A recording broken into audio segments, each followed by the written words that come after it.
Guys. Yun, si Papa. Nakauwi na.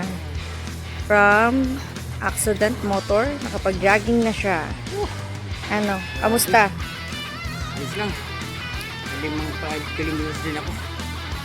Pangalawang jogging ko na ito buhat nung na-discuss sa motor. So, ano pakaramdam? Pero okay lang.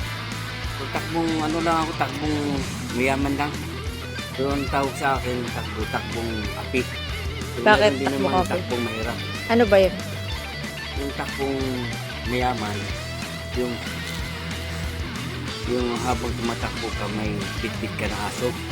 Pero sa akin, takbong api. Ano yung sabihin nun?